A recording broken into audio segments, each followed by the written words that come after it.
तो बच्चों I hope कि आप कैपेसिटर के क्वेश्चंस किए होंगे, ऑब्जेक्टिव भी किए होंगे, सब्जेक्टिव भी किए होंगे जितना हो पाया होगा कॉन्सेप्ट ऑफ फिजिक्स से। तो पहले मैं उन क्वेश्चंस को डिस्कस करूंगा। अच्छा, मैथ वालों को बाद वाले क्वेश्चंस में लास्ट 7-8 क्वेश्चन में दिक्कत आया होगा, उसको आने देना। अभी एक आध लेक्चर और लूंगा तो सब चीजें आराम से कर लोगे। अभी केवल उन क्वेश्चंस को डिस्कस करने जा रहा हूं जो कॉमन है आईआईटी वालों के लिए भी और पीएमटी वालों के लिए भी, मेनली पीएमटी वालों के लिए और आईआईटी वालों के लिए भी। इसके बाद जब ये कर देंगे तो जो अनकॉमन क्वेश्चन है आईआईटी वालों के लिए, ठीक है, उसको कर देंगे, पूरा चैप्टर कवर कर देंगे। लेकिन सुनिश्चित ये करना होगा कि आपने मैक्सिमम खुद से ट्राई किया है, नहीं तो फायदा नहीं होगा। ठीक है। अब जहां तक सिलिंड्रिकल कैपेसिटर है, स्फेरिकल कैपेसिटर है, ये बोर्ड के सिलेबस में तो नहीं है, तभी थोड़ी बहुत जो बातें हैं उसको हम लोग पढ़ेंगे। It's not in the syllabus of board and all that. तो डायरेक्ट कॉम्पिटिशन सिलेबस में नहीं है, लेकिन डायरेक्टली कॉन्सेप्ट तो है ही। तो मुझे जो रेलिवेंट क्वेश्चंस लग रहा है विजुअली, जो क्लासरूम में हम डिस्कस करते हैं, बच्चे पूछते हैं, वो मुझे आइडिया है। तो उन क्वेश्चंस को पहले मैं डिस्कस करता हूं। एक क्वेश्चन नंबर 11 है, आप देखिए अपने बुक में, किताब निकालिए 11 देखिए। दो सिलिंड्रिकल कैपेसिटर है जो आपस में ज्वाइंट हैं, मतलब सेम पोटेंशियल पे हैं, और बैटरी के निगेटिव टर्मिनल से दोनों का आउटर सरफेस जुड़ा हुआ है, और बैटरी के पॉजिटिव टर्मिनल से दोनों का इनर सरफेस जुड़ा हुआ है। तो यदि मैं ये 0 वोल्ट पे ले लूं तो दोनों का आउटर सरफेस 0 वोल्ट पे आ जाएगा, दोनों का इनर जो है 10 वोल्ट पे आ जाएगा, 0 से 10 ज्यादा। इसका मतलब यहां भी पोटेंशियल डिफरेंस 10 है इनर और आउटर में, यहां भी इनर और आउटर में 10 वोल्ट है। तो 10 वोल्ट, ठीक है। तो ये दोनों के क्रॉस सेम पोटेंशियल डिफरेंस है, और जितने वोल्ट का बैटरी लगाए उसी के बराबर है। इसका मतलब ये दोनों कैपेसिटर पैरेलल में है, सेम पोटेंशियल डिफरेंस है। तो 2.2 और 2.2 का पैरेलल बोलो 4.4 माइक्रोफैराड। तो ये effective capacitance multiplied by the EMF. इसका मतलब बैटरी ने 44 माइक्रोकूलम का चार्ज ट्रांसफर किया, 44 माइक्रोकूलम का चार्ज ट्रांसफर किया। अब एक चीज मैंने बताया नहीं है, याद रखो कि कोई आइसोलेटेड मेटालिक स्फीयर होता है, सिंगल मेटालिक स्फीयर, और उसका रेडियस r हो, तो उसके सरफेस का पोटेंशियल बताओ, Q डिवाइडेड बाय 4πε0r, और इन्फिनिटी का पोटेंशियल 0। तो जो भी इलेक्ट्रिक फील्ड होगा जब इसमें चार्ज डालोगे तो सरफेस और इन्फिनिटी के बीच में पोटेंशियल डिफरेंस होगा, तो इसी में एनर्जी स्टोर्ड होगा। तो यही कैपेसिटर बन गया, ये स्पेस। और V वोल्ट तक चार्ज किए, Q चार्ज एक्वायर्ड किया, तो इसका कैपेसिटेंस हो जाएगा QV। इसलिए आइसोलेटेड स्फीयर का कैपेसिटेंस होता है, सिंगल आइसोलेटेड स्फीयर का 4πε0r। ये सिंगल आइसोलेटेड स्फीयर का कैपेसिटेंस आ गया 4πε0r। अब ये दोनों मेटालिक स्फीयर वायर से जुड़े हैं और लार्ज डिस्टेंस पे हैं, तो इनका इफेक्टिव कैपेसिटेंस निकालना है। इसको V वोल्ट पे लो, तो चूंकि कंडक्टर ये भी V वोल्ट पे होगा, ये इन्फिनिटी के साथ बनाएगा, इन्फिनिटी का पोटेंशियल 0। ये भी इन्फिनिटी के साथ कैपेसिटर बनाएगा, तो इन्फिनिटी का पोटेंशियल 0। तो यहां जो कैपेसिटर बना बिटवीन सरफेस एंड इन्फिनिटी, वहां पोटेंशियल डिफरेंस V है, और यहां जो कैपेसिटर बना बिटवीन सरफेस एंड इन्फिनिटी, वहां भी पोटेंशियल डिफरेंस V है, क्योंकि दोनों का सेम पोटेंशियल होगा, क्योंकि दोनों कंडक्टिंग वायर से जुड़े हुए हैं। इस बार दोनों का पोटेंशियल डिफरेंस सेम है, इस बार दोनों पैरेलल में हैं, इसीलिए इक्विवेलेंट कैपेसिटेंस हो जाएगा C1 + C2। और सिंगल मेटालिक स्फीयर का कैपेसिटेंस अभी निकाले थे 4πε0 कैपिटल R के बदला हुआ R1 + 4πε0 कैपिटल R2। अब आप कॉमन ले लो, 4πε0 आ जाएगा। क्वेश्चन नंबर 13 है, और इस तरह से एग्जाम्स में बहुत पूछे जाते हैं 13, कि ये जो 10 माइक्रोफैराड कैपेसिटर है वो 50 वोल्ट से ज्यादा नहीं सह सकता। मतलब 50 वोल्ट से ज्यादा का पोटेंशियल डिफरेंस क्रिएट कर दोगे तो इस गैप में जो इलेक्ट्रिक फील्ड क्रिएट होगा वो एयर को आयनाइज कर देगा। वो उसका डाइलेक्ट्रिक स्ट्रेंथ कहलाता है, बताए हुए हैं। डाइलेक्ट्रिक स्ट्रेंथ होता है maximum electric field that a medium can withstand without having its electrical breakdown, without its ionization, without being conducting। तो होगा क्या, इसका ब्रेकडाउन वोल्टेज 50 वोल्ट है। तो जो ही ब्रेकडाउन वोल्टेज ज्यादा लगा दोगे, इस गैप में जो इलेक्ट्रिक फील्ड क्रिएट होगा वो एयर को आयनाइज कर देगा। ये 50 वोल्ट से ज्यादा सह नहीं सकता। कितने माइक्रोफेराड का है भाई? 10। अब हमको कॉम्बिनेशन 200 वोल्ट लगाना है। तो बताइए 200 वोल्ट लगाने के लिए इसको 4 बार रिपीट करोगे। अब 4 बार रिपीट करोगे तो 50 ये भी खाएगा सीरीज में, 50 ये भी खाएगा, 50 ये भी खाएगा। अब यदि हम 200 वोल्ट लगा दें, ऐसे अंदाज से ही होगा, तो हर एक बैटरी सेफ हो जाएगा, हर एक कैपेसिटर सेफ रहेगा। 50 वोल्ट तक तो अलाउड है और 200 वोल्ट हम लगा दिए, सेफ आ गया। लेकिन दिक्कत क्या हुआ कि 4 कैपेसिटर सीरीज में हो गए, हर एक 10 कैपेसिटेंस है, 10 माइक्रोफेराड है, तो इफेक्टिव जो है वो 10/4 हो जाएगा। तो कहता है नहीं, हमको 10/4 नहीं चाहिए, हमको अभी भी कैपेसिटेंस 10 ही चाहिए। बोलता है कि हमको 10/4 नहीं चाहिए। क्वेश्चन नंबर 13 में, क्वेश्चन पढ़ लीजिए, क्वेश्चन नंबर 13,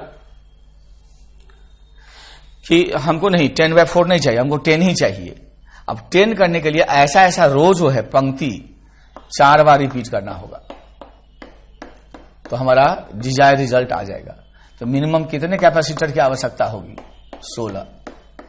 एक और तरीके से इसको अरेंज कर देंगे तो उसमें भी आंसर वही आएगा, 16 ही आएगा। और ऐसा कॉम्बिनेशन जो बनेगा तो हर एक में 50 वोल्ट का ड्रॉप होगा और 10/4 4 बार पैरेलल में रिपीट हो जाएगा, तो 10 माइक्रोफेराड हो जाएगा। ठीक है। एक क्वेश्चन नंबर 16 है, ध्यान से देखना। अब तुमको खुद करके आना बहुत जरूरी होता है। क्वेश्चन नंबर 16 है, इसको ध्यान से देखना। तो क्वेश्चन नंबर 16 में एक बार लगता है कि व्हीटस्टोन ब्रिज है, ऐसा लगता है, लेकिन यहां देखो कि दोनों कैपेसिटर बिना ब्रांचिंग के जुड़े हैं, दोनों कैपेसिटर बिना ब्रांचिंग के जुड़े हैं। तो यहां पहले से C1 C2 सीरीज में है, C1 C2 पहले से सीरीज में है। तो यदि व्हीटस्टोन ब्रिज में पहले से सीरीज पैरेलल हो, इसका मतलब व्हीटस्टोन ब्रिज नहीं है, वो धोखा है। बताए थे ना, वो धोखा है, धोखा। यहां क्या है कि C3 को काट के नहीं हटा सकते, क्योंकि A और B के बीच में बैटरी जोड़ेंगे तो सबसे पोटेंशियल डिफरेंस ज्यादा तो C3 के क्रॉस ही होगा। इसको कैसे काट के हटा सकते? नहीं कर सकते। इसलिए ये दोनों सीरीज में होंगे, ये दोनों सीरीज में होंगे, ठीक है, और फिर इसके साथ ये पैरेलल होगा। तो वो दोनों सीरीज में, तो C1 C2 upon C1 plus C2, फिर ये भी इतना ही, और तीनों पैरेलल, इसका 2 टाइम्स प्लस C3 जोड़ दोगे, आंसर आ जाएगा।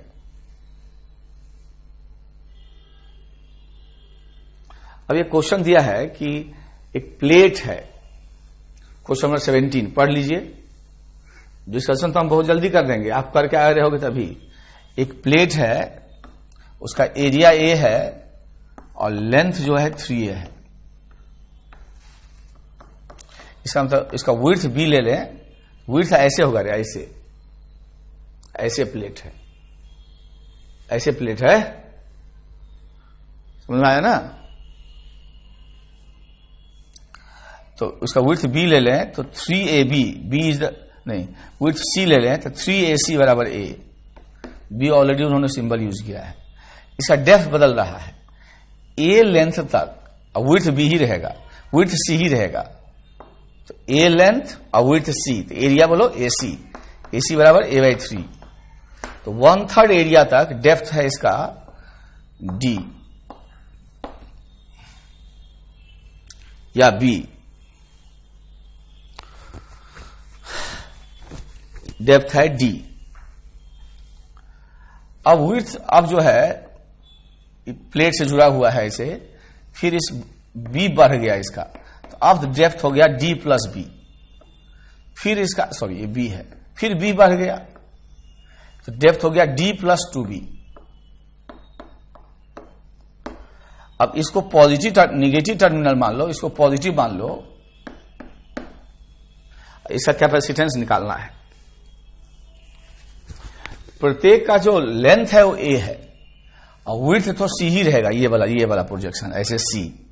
इसका मतलब हर एक का एरिया जो है a/3 है। तो यहां 3 कैपेसिटर ले सकते हो, एरिया a/3, डेप्थ d। दूसरा ले सकते हो एरिया a/3, 1/3 है लेंथ, विड्थ सेम है c और but width is depth is d plus b। और तीसरे का एरिया 1/3 और depth is d plus 2b। इसका डेप्थ बताओ d प्लस b। तो ये 3 कैपेसिटर हो गए। अब क्या है कि यदि मैं इसको V वोल्ट पे लूं, ये प्लेट भी V पे, ये प्लेट भी V पे, ये प्लेट भी V पे, सभी प्लेट आपस में जुड़े हैं। इसको 0 पे लूं तो ये सब 0 पे आ जाएगा। यहां पोटेंशियल डिफरेंस V, यहां भी पोटेंशियल डिफरेंस V, यहां भी पोटेंशियल डिफरेंस V। इसका मतलब तीनों कैपेसिटर हमारा पैरेलल में आ गया। तो हम C बराबर कह देंगे C1 plus C2 plus C3। तो C1 will be epsilon naught, area 1/3, depth is d. C2 will be epsilon naught, area 1/3, depth is d plus b, plus epsilon naught a, area 1/3, d plus 2b.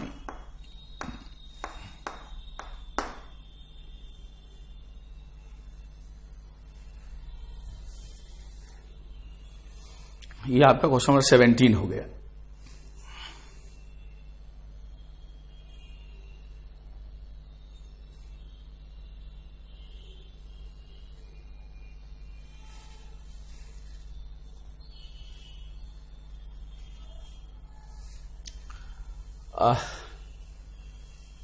इधर जो question 19 दिए थे, ऐसा बहुत किए हो पहले। 100 पिको फेराड का कैपेसिटर है और 24 वोल्ट तक चार्ज किए तो 100 पिको फेराड और 24 वोल्ट तक चार्ज करोगे तो इस पे चार्ज आ जाएगा 2400 पिकोकुलम। अब एक अनचार्ज कैपेसिटर है 20 पिको फेराड का, जिसको इसके साथ जोड़ेंगे। तो ऐसा बहुत किए हो, खास करके हीट डिसिपेटेड में। तो ये 100 पिको फेराड, ये है 20 पिको फेराड।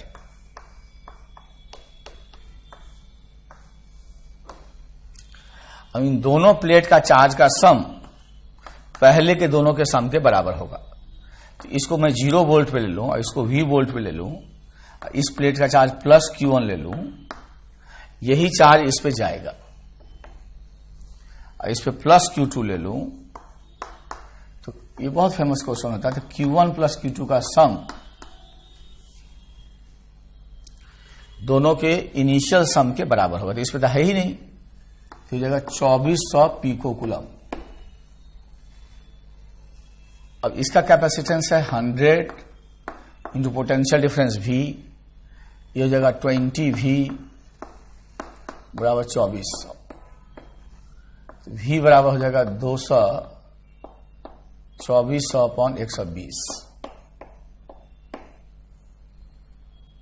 इसका तो पोटेंशियल डिफरेंस हो जाएगा 20 volt. Answer final potential difference across each capacitor.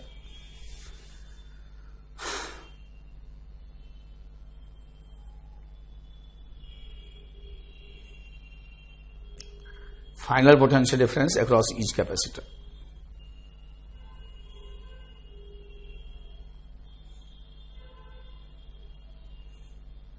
तो पहले जो पीएमटी लाइक क्वेश्चंस हैं उनको डिस्कस कर रहे हैं। वहां बहुत टिपिकल आता नहीं, स्टैंडर्ड तो कैलकुलेशंस रहते हैं थोड़ा सा, उनके लिए जो रेलिवेंट है वही पहले मैं डिस्कस कर रहा हूं, and then rest of the question.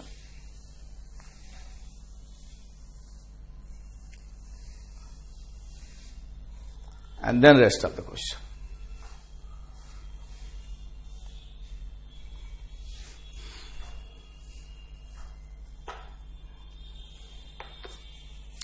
इधर क्वेश्चंस करने ही नहीं थे ऑलमोस्ट।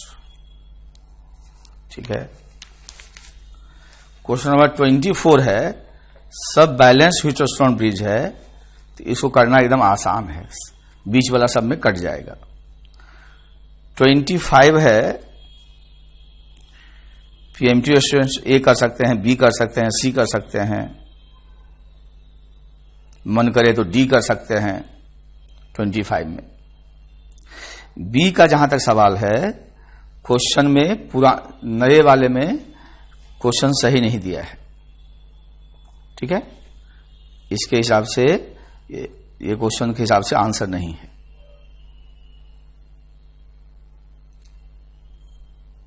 पुराने एडिशन में देखोगे, ठीक है,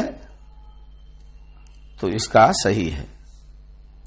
ऐसा समझ में, इसमें ठीक नहीं है।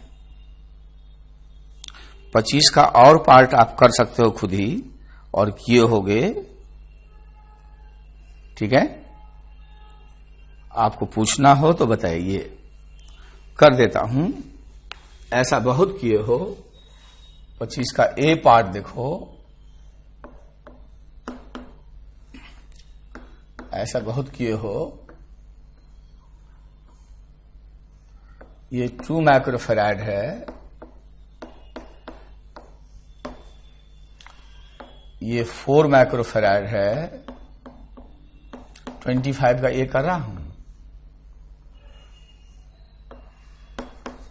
ये 2 माइक्रोफैराड है, और ये 4 माइक्रोफैराड है, और ए और बी के बीच में पोटेंशियल डिफरेंस निकालना है। तो पहले सबसे पहले देखेंगे कि कॉम्बिनेशन है कि नहीं है। तो कॉम्बिनेशन यदि है, और कॉम्पिटिशन में ज्यादा चांसेस रहते हैं कि कॉम्बिनेशन होगा, ये ज्यादा चांस रहते हैं। तो जब कॉम्बिनेशन होगा तो किसी और मेथड पे जाना भी गुनाह है। किसी और मेथड की बात नहीं करेंगे, सर्किट को पहले स्टेप बाय स्टेप रिड्यूस करेंगे। सर्किट को पहले बोलो बेटा, स्टेप बाय स्टेप रिड्यूस करेंगे और तब आगे बढ़ेंगे। तो सर्किट को पहले स्टेप बाय स्टेप रिड्यूस करेंगे। ठीक है, देखते हैं कैमरा वर्क कर रहा है कि नहीं ठीक से।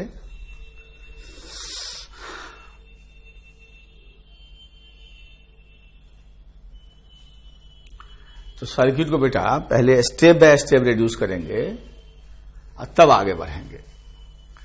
तो ये दोनों सीरीज में है। तो ये 2 माइक्रोफैराड है,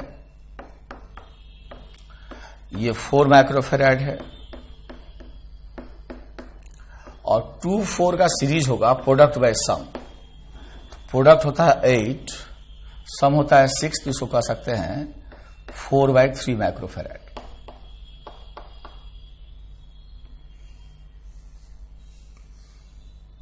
अब ये दोनों पैरेलल में हैं। ठीक बेटा, 2 माइक्रोफैराड दोनों का अलजेब्राइक सम होगा। तो 4 में 4/3 जोड़ोगे तो 16/3 होगा। 4 जोड़ 4/3 करोगे तो 4 × 12 = 4 = 16। तो ये हो जाएगा 16/3 माइक्रोफैराड।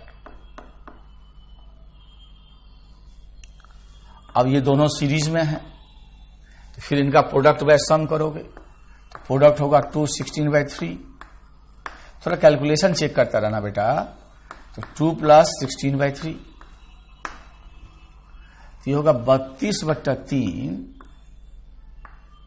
ये होगा 3 दूना 6, 16 6 22, 22/3, ये हो जाएगा 16/11, 16/11। और 12 वोल्ट है तो 12 से गुना कर दो। तो इतना चार्ज जो है सीरीज के प्रत्येक पे होगा। तो इस पे चार्ज हो जाएगा, इसको Q कह दें, +Q और -Q, +Q और -Q, जहां Q का मतलब इतना है। तो इस पे तो हमको आ गया चार्ज। ठीक है, 16 गुना कर लेना, 16 × 12/11। इसको खैर मतलब भी नहीं है। यहां हम पोटेंशियल डिफरेंस निकाल लेते हैं। तो इस पे चार्ज मालूम है Q का मतलब ये हुआ तो 16/11 इंटू 12 में C से डिवाइड कर देंगे, तो इसका इक्विवेलेंट कैपेसिटेंस है 16/3, तो 16 कट जाएगा, इसलिए मल्टीप्लिकेशन में समय नहीं वेस्ट किए, सो 36/11 हो जाएगा। अब ये क्या है कि दोनों के पैरेलल का इक्विवेलेंट है, तो पैरेलल के इक्विवेलेंट में जितना पोटेंशियल डिफरेंस होगा पैरेलल के प्रत्येक में उतना ही पोटेंशियल डिफरेंस होगा। इसका तो यहां हमको पोटेंशियल डिफरेंस पता चल गया, तो कितना पोटेंशियल डिफरेंस हुआ भाई, यहां पोटेंशियल डिफरेंस हो गया 36/3, 11 चार्ज हो गया इतना ना, इतना पोटेंशियल डिफरेंस हो गया पैरेलल के इक्विवेलेंट में Q/C से, ठीक है। तो पैरेलल के प्रत्येक में इतना ही पोटेंशियल डिफरेंस होगा, तो इस पे चार्ज निकाल लेंगे Q डैश दोनों का प्रोडक्ट होगा, तो दोनों का प्रोडक्ट लोगे तो 4/3 4 × 3 इंटू 36/11, ये 12 हो गया, तो चार्ज हो जाएगा 48/11। तो सीरीज की इक्विवेलेंट में 48/11 है, तो सीरीज के प्रत्येक में भी 48/11 होगा। अब ये हायर होगा, ये लोअर होगा, तो पोटेंशियल डिफरेंस हो जाएगा 48/11 अपॉन 4, तो आंसर होना चाहिए 12/11 वोल्ट, पता नहीं कितना दिया है।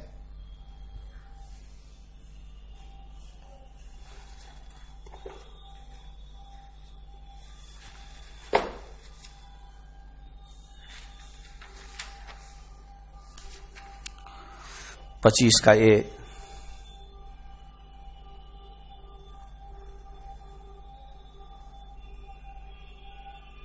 सही दिया है।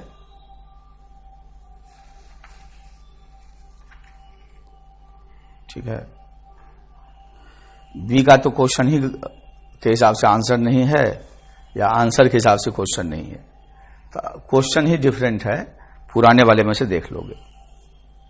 ठीक है, बाकी दो क्वेश्चंस आप मन करे तो करिएगा, और न मन करे तो ना करिएगा, पीएमटी वाले। फिर इधर जो क्वेश्चंस आपके लिए रेलिवेंट है 27 नंबर है, और 27 आप कर लिए होंगे। 28 जो है वो इनफाइनाइट वाला है, और इनफाइनाइट वाला मैंने काफी प्रैक्टिस कराया है। तब ये क्वेश्चन नंबर 29 है जिसको हम करना पसंद करेंगे। क्वेश्चन नंबर 29 है जिसको हम सबके लिए करना पसंद करेंगे। तो जरा देखिए, तो अपने से खुद से ट्राई करिए, तो 29 देखिए तो क्या है, क्वेश्चन नंबर 29 क्या है जरा देखिए।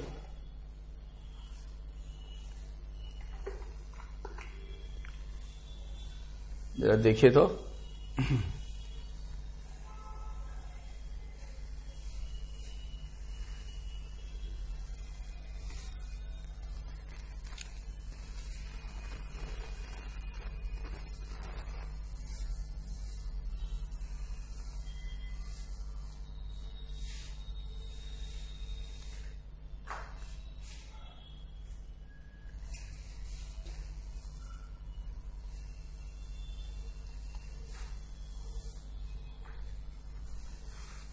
क्वेश्चन कुछ इस तरह से है, फिर इसको और बेहतर कर देंगे हम कि ये 2 माइक्रोफैराड है और ये 4 माइक्रोफैराड है, और इसी का बार बार रिपीटेशन है। फिर 2 माइक्रोफैराड है, फिर ये 4 माइक्रोफैराड है। तो ये जो 2-4 का सेट है वही बार बार रिपीट हो रहा है। 2-4 का जो इस तरह का सेट है वो बार बार रिपीट हो रहा है, और बीच में पता नहीं कितने बार रिपीट हुआ नहीं मालूम। बीच में इनफाइनाइट रिपीटेशन है, यही चीज इनफाइनाइट बार रिपीटेड है, और फिर शुरू हुआ होगा कुछ यूं, बीच में कई बार है इनफाइनाइट बार, फिर शुरू हुआ होगा ऐसे। ये ऐसे नहीं दिया है, थोड़ा सा हम उसको सही कर दे रहे हैं, मतलब समझने लायक कर देना। ऐसे फिर ऐसे शुरू हुआ होगा, बीच में ऐसे ऐसे कई बार हैं, इनफाइनाइट बार है, फिर रहा होगा ऐसे,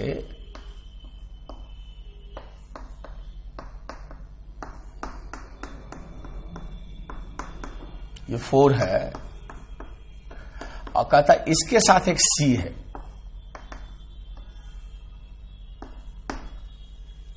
फिर ये रिपीट है। तो कहता C का क्या वैल्यू हो कि कितने बार ये रिपीट हो, वो इस बात पर डिपेंड नहीं करेगा कि इक्विवेलेंट AB के क्रॉस कितना होगा। तो AB के क्रॉस जो इक्विवेलेंट होगा वो नंबर ऑफ रिपीटेशन पर डिपेंड नहीं करेगा। इन कितने बार भी रिपीट हो जाए, 10 बार, 20 बार, इनफाइनाइट बार, इक्विवेलेंट हमेशा AB के क्रॉस वही आएगा।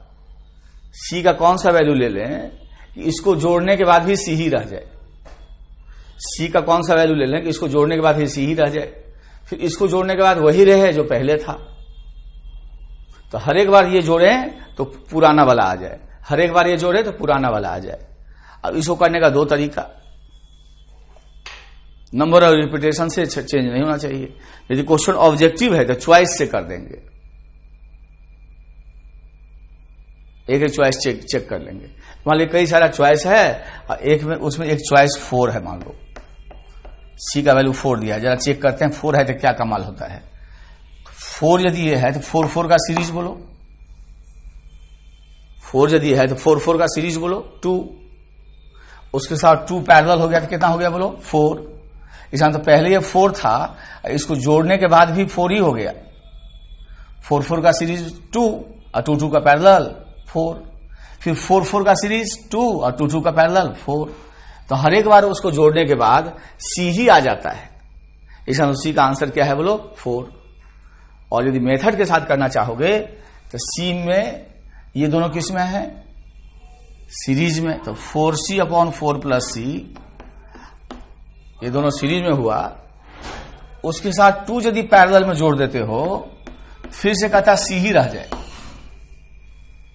अब इसको सॉल्व करो, आंसर C बराबर 4 आ जाएगा। तो चलो बच्चों कुछ क्वेश्चंस नंबर देखो, मैंने सिंबॉलिकली नोट किया है और इसको करोगे। क्वेश्चन नंबर 30 है, मैं डिस्कस कर देता हूं। इसमें दोनों प्लेट पे अलग अलग चार्ज है। तो आपको याद होगा मैंने बताया था कैपेसिटर के दोनों प्लेट पे यदि अलग अलग चार्ज है तो जो इनर सरफेस पे चार्ज होता है, ठीक है, वही कैपेसिटर का चार्ज कहलाता है। अल्टीमेटली उन्हीं चार्ज के कारण रिजल्टेंट फील्ड कैपेसिटर के प्लेट के अंदर बचता है, इसलिए वही पोटेंशियल डिफरेंस क्रिएट करता है। So which charge is called the charge of the capacitor on the inner surface. Why? Because that is ultimately responsible for creating electric field between the plate, ठीक है, हैंस द पोटेंशियल डिफरेंस। तो capacitor के plate के अंदर जो आप charge distribution का नियम बताए थे, याद करो गॉसेस लॉ में, कि दोनों एक प्लेट पे इतना प्लस है, पढ़ के देख लो 30 नंबर, एक प्लेट पे इतना माइनस है, पढ़ के देख लो 30 नंबर। तो चार्ज डिस्ट्रीब्यूशन कैसे निकालते हैं, दोनों पे अलग अलग चार्ज है तो दोनों को जोड़ दो और 2 से डिवाइड कर दो, ठीक है। तो दोनों को जोड़ेंगे तो 2 और -1 जोड़ेंगे तो 1 × 10⁻⁸ होगा। तो दोनों चार्ज का प्लेट का चार्ज का सम डिवाइडेड बाय 2, ये आउटर पे होगा, ये हो गया 1/2 10⁻⁸, इतना प्लस उतना ही प्लस यहां। अब 2 में से 0.5 घटाओगे तो यहां चार्ज आ जाएगा 1.5 × 10⁻⁸ कूलम। जितना यहां प्लस इतना यहां minus.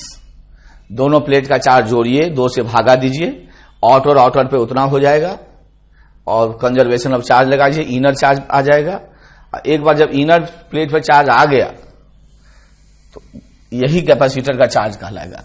So what is charge of the capacitor, इतना प्लस इतना 1.10⁻⁸ कूलम। अब इसमें C से डिवाइड कर दो, इसमें C से डिवाइड कर दो, will get your potential difference. तो 1.5 × 10⁻⁸, ठीक है, ये Q है, divided by C and the capacitance is 1.2 × 10⁻⁻3। Calculation देख लो, इससे जो V आएगा वही उतना वोल्ट आंसर आएगा, मिला लो। तो ये 10⁻⁻5 हो जाएगा, तो ये लगभग हो जाएगा अप्रोक्सीमेटली, ये बेटा अप्रोक्सीमेटली हो जाएगा। क्वेश्चन नंबर 30 है, क्वेश्चन नंबर 30 है।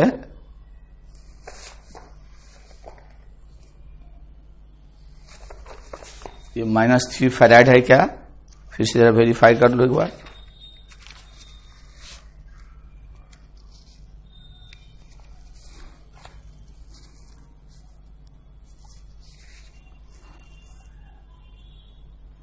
हाँ, -3 फैराड है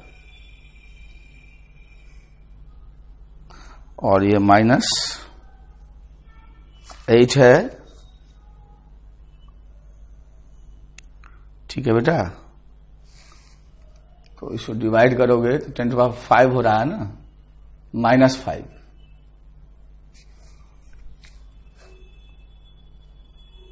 कुछ प्रिंटिंग में गड़बड़ है। 2 × 10⁻⁸ कूलम, -8 नहीं होना चाहिए। ठीक है, तो इससे जो आएगा वो आंसर होगा। थोड़ा देख लेना, थोड़ा इसमें चार्ज कम दिख रहा है। ठीक है, उसको वेरीफाई कर लेना, प्रिंटिंग में कुछ गड़बड़ लग रहा है। समझ रहे हो? उसके बाद क्वेश्चन नंबर है 30 के बाद सीधे 40, 30 के बाद 40। तो यही नियम है, इसको फॉलो करना। ये 40 देखो, बहुत बार किए हो। पहले 2 माइक्रोफैराड कैपेसिटर है और उसको 12 वोल्ट्स तक चार्ज किए, तो इसमें चार्ज आ जाएगा 24 माइक्रोकूलम प्लस और माइनस। और इसको 4 माइक्रोफैराड के अनचार्ज कैपेसिटर से जोड़ने वाले हो। तो बताओ अभी इनिशियल एनर्जी कितना होगा? पहले यही चार्ज था 12 वोल्ट तक, तो हाफ 2 × 12 × 12, तो इनिशियल एनर्जी हो गया 144 माइक्रोजूल। कैलकुलेशन वेरीफाई करते रहना। अब जब इसको जोड़ दोगे, ये प्लस दोनों पे बट जाएगा। ये जो प्लस है ये दोनों पे बढ़ जाएगा, तो ये 2 माइक्रोफैराड हो जाएगा, ये 4 माइक्रोफैराड हो जाएगा, ये 0 वोल्ट हो जाएंगे, ये V वोल्ट हो जाएंगे। ठीक है, इस पे मान लो प्लस Q1 है, इस पे प्लस Q2, यही प्लस दोनों पे बढ़ जाएंगे। तो Q1 Q2 का सम, Q1 Q2 का सम पहले दोनों के सम के बराबर होगा।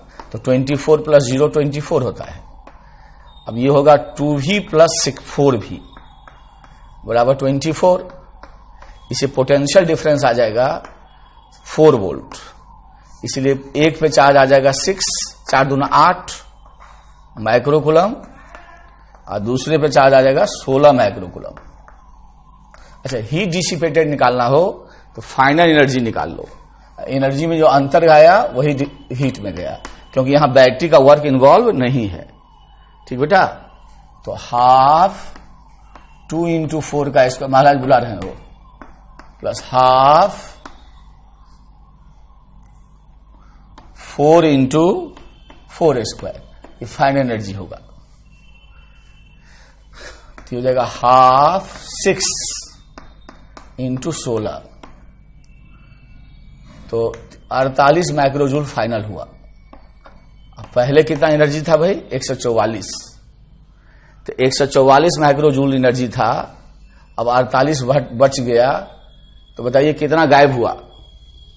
144 में से 48 घटाओ, तो 144 - 48, इतना हीट हो गया 6। ठीक है, 96 माइक्रोजूल। अब आंसर देखो क्वेश्चन नंबर 40 का। क्वेश्चन पढ़ लो पहली बार।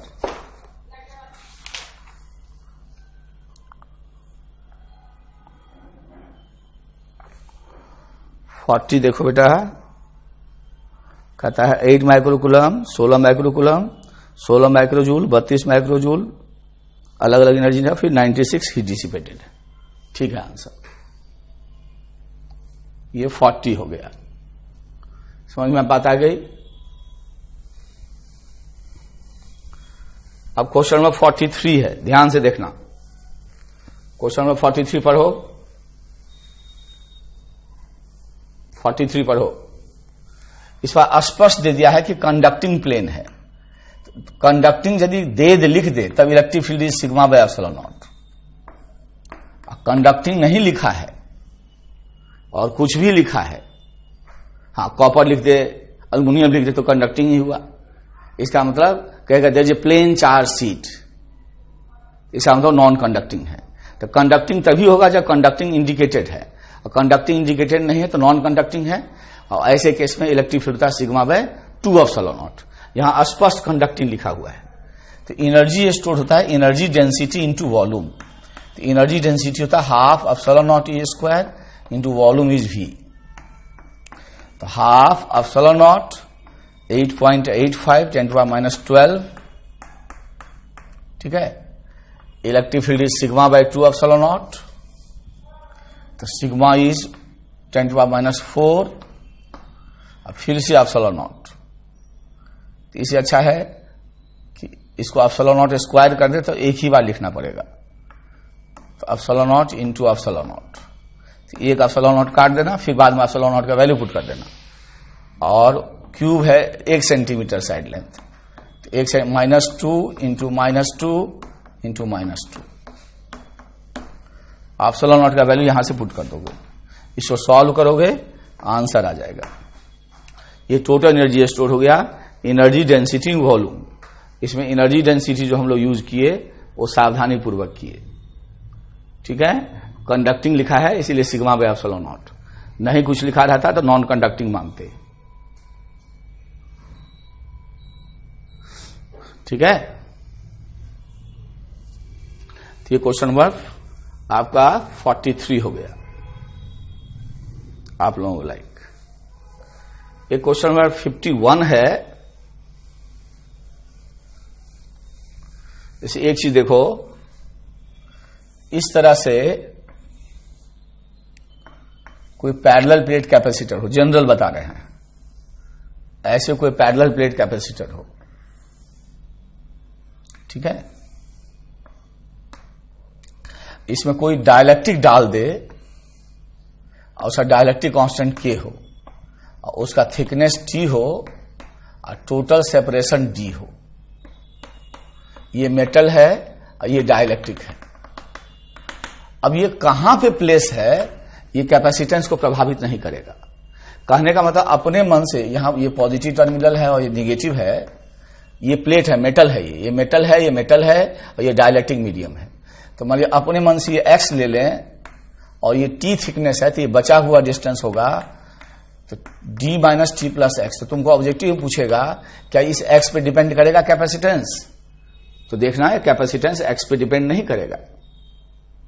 तो बेसिकली यहां 3 कैपेसिटर है, C1, C2 और C3, और इसमें ये तीनों कैपेसिटर सीरीज में है। क्यों? क्योंकि यहां इलेक्ट्रिक फील्ड ऐसे होगा E0, यहां होगा E0 बाय K, फिर यहां हो जाएगा E0। याद आ रहा है कुछ?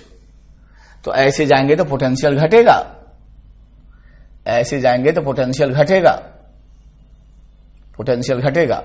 तो इसमें पोटेंशियल का सम, इसमें और इसमें, तीनों का सम अलजेब्राइक सम अप्लाइड वोल्टेज के बराबर होगा। तो तीनों सीरीज में है, तो या तो इफेक्टिव डेप्थ लगा दो या तीनों को सीरीज ले लो, 1/c बराबर 1/c1 plus 1/c2 plus 1/c3।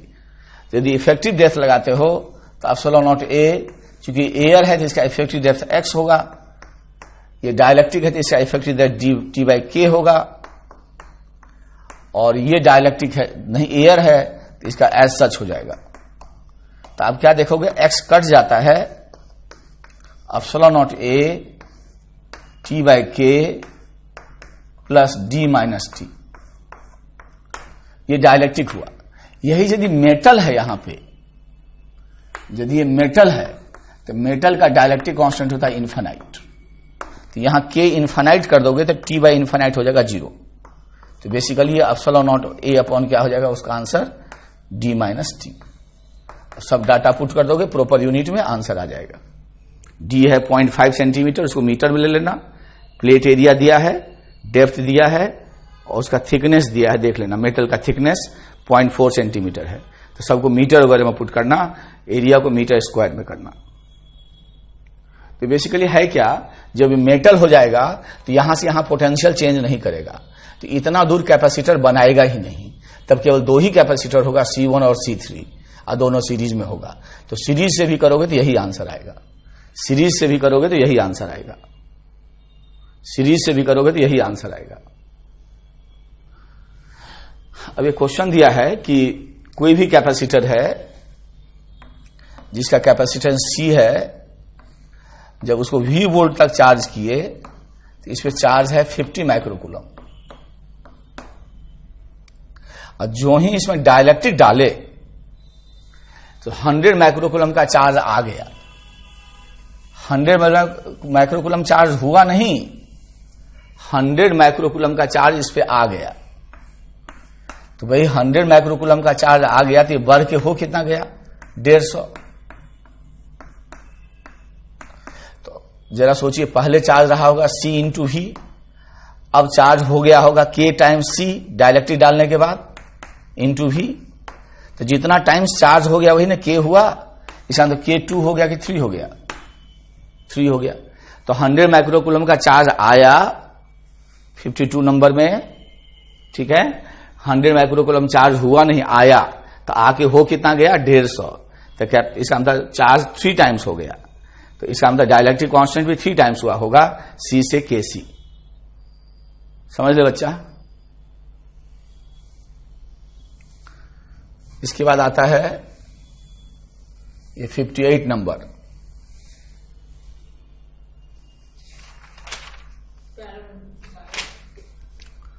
तो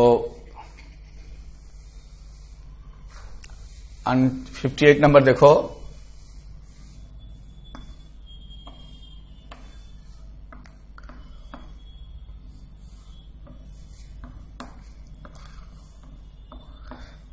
अब दोनों को V वोल्ट मिलेगा। तो इनिशियल एनर्जी दोनों का होगा, इनिशियली दोनों में V वोल्ट होगा, तो हाफ CV स्क्वायर का 2 टाइम्स, तो CV स्क्वायर। अब क्या किए, दोनों में डाइलेक्ट्रिक डाल दिए, K बराबर 3। अब बैटरी कनेक्टेड है तो दोनों में पोटेंशियल डिफरेंस सेम रहेगा, नहीं, ऐसे नहीं किए, पहले स्विच को ओपन कर दिए, ये लिखा है, ओपन करने के बाद इसमें डाइलेक्ट्रिक डाले और ये कनेक्टेड ही रहा। That's the question, I hope पढ़ लो।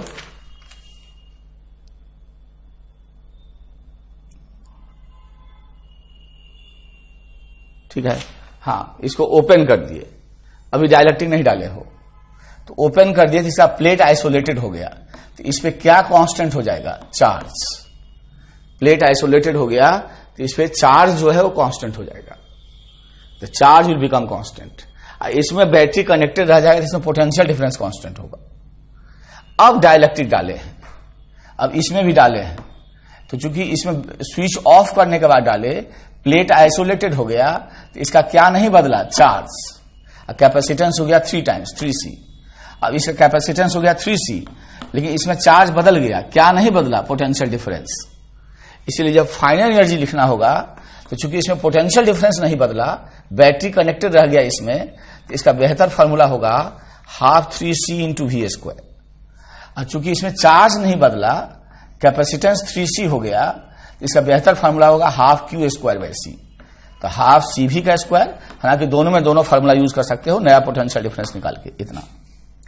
अब इसको करोगे, हाफ CV स्क्वायर तो कॉमन ही होगा, और फैक्टर हो जाएगा तुम्हारा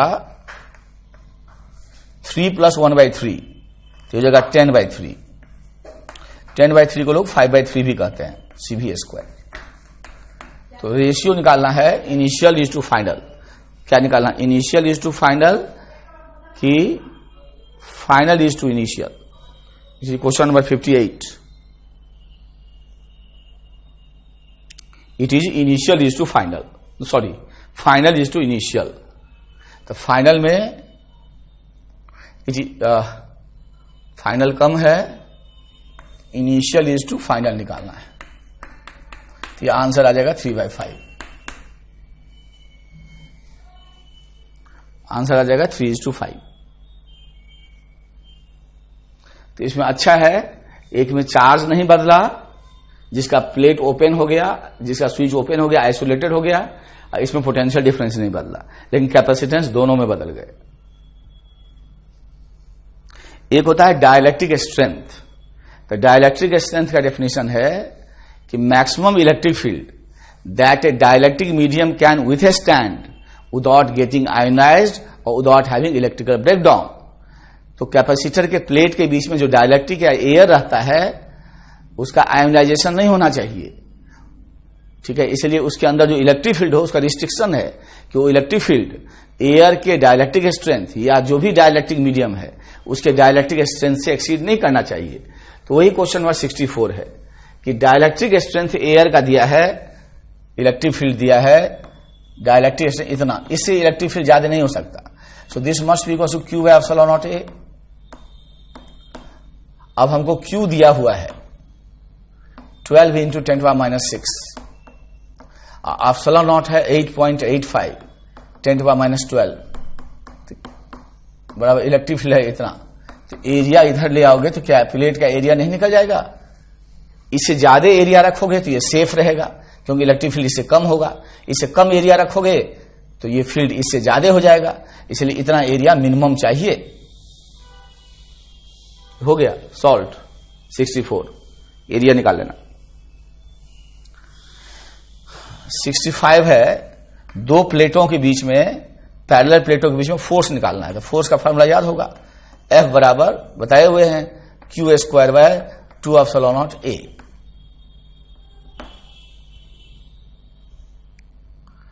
अब Q बराबर होगा epsilon naught A by D into V, CV का whole square upon 2 epsilon naught A